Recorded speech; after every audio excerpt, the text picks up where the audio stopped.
we see the invisible hand of the state in what is happening in South Africa. One of the reasons that does not need a political scientist to determine is the presence of police officers.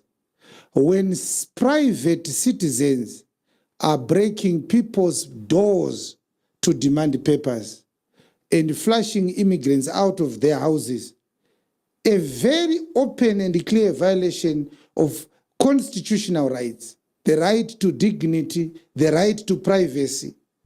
You understand? Yeah. Yes. The right to dignity is enshrined in Section 10 of the South African Constitution, and the right to privacy is enshrined in Section 9 of the South African Constitution. Those violations are done in the presence of police officers. That makes the state complicit in the harassment of immigrants. So anybody who believes that this is just a private citizen operation is extremely naive. But the bottom line remains, there is no solution than for our people to go home when their lives are threatened. They may be doing it privately to try and minimize the fallout with international institutions like the World Health Organizations, the United Nations, the SADC principles, and the AU principles, which South Africa may be a party to. But anybody who sees what is happening on the ground can tell you that the South African government is behind what is happening and what is done by the private citizens. The duty of police officers is to enforce the law. If when the law is broken, they are present protecting not the victims, but the perpetrators. That means the state has sanctioned what the private citizens are doing. Mm-hmm. The private citizens are doing what the state is afraid of doing in the public. Mm-hmm. But the bottom line is it's their country. You can say, let us have a human rights complaint against South Africa. It won't solve the problem. Now imagine all the governments that have condemned South Africa for what has happened in the past few weeks. Imagine if the government of Ghana and other governments that may have voiced out their concerns, if those people had spoken when ZANU-PF stole elections in Zimbabwe, to implement policies that cause their nations to grow so that they do not become a basket case that requires citizens to look for greener pastures. The reason why Nigerians are opening businesses in South Africa and not in Nigeria, it means there's something in South Africa that is not in Nigeria. Why don't they address it when they meet in Addis Ababa at the African Union headquarters? Why don't they do that when they do their SADC meetings? So you want to force one president to take care of all these nationals. You mismanage your country. Nobody talks to you about it. Nobody wants to take you to task. Your people run away from your country. And now you are blaming this country receiving your people for being inhuman. How does that work? So our interest is not in condoning the violence that then happens through the protests or the abuse of private property rights, the abuse of the right to dignity, the right to life. We don't want people to die, any national to die, South African or Zimbabwean or Ghanaian or Nigerian. We want life to be sacrosanct as it was designed by God. That's what we want. But as the house of God, we know what is the root cause of this problem. And we know the solution. And so we are not going to address band-aid issues or symptomatic solutions. We don't want to give solutions to symptoms of the problem. We want to give solutions to the root cause of the problem.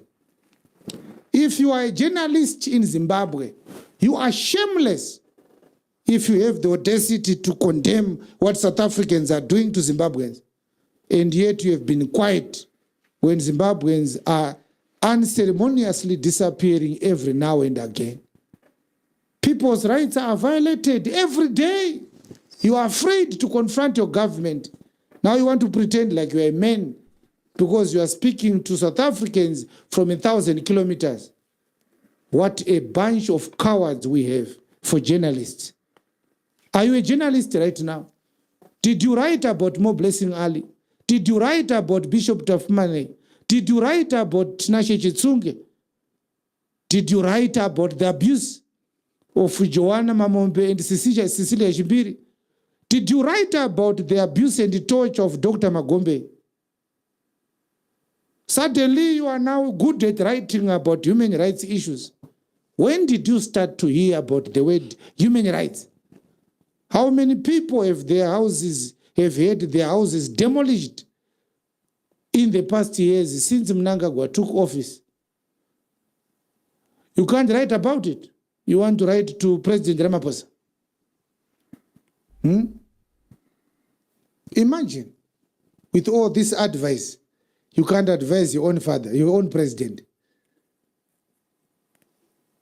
We don't want to associate with that. We are the house of God.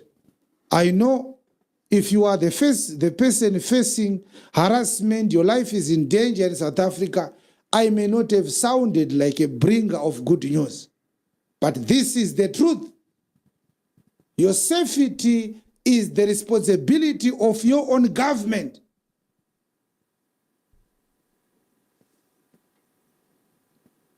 The right thing for you is to go and confront our government so that they can be responsible.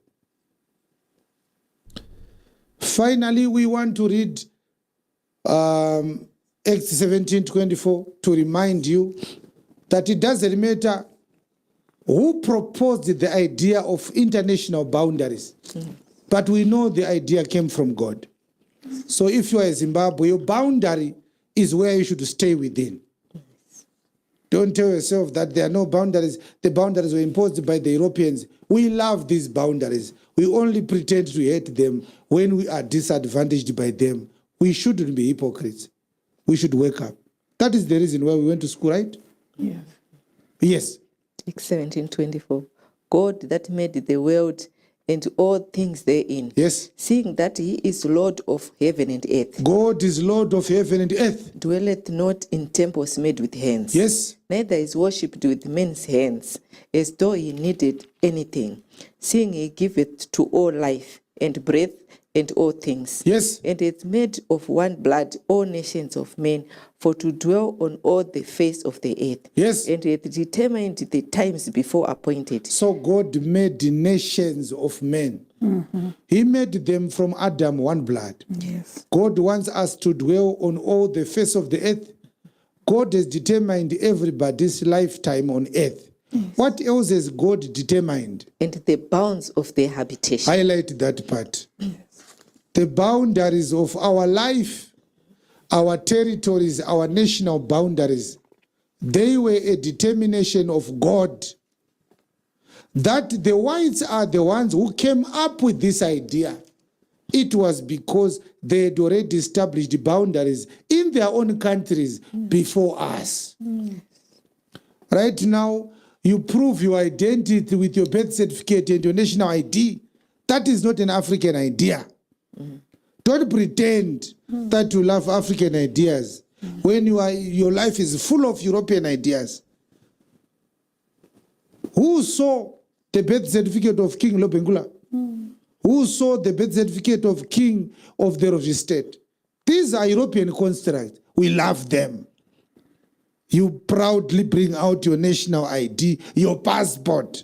Now you are claiming they are a colonial construct. Since when? Is it a fault that they became enlightened ahead of us? Imosha ekuti vakachenjera pamberi pedu.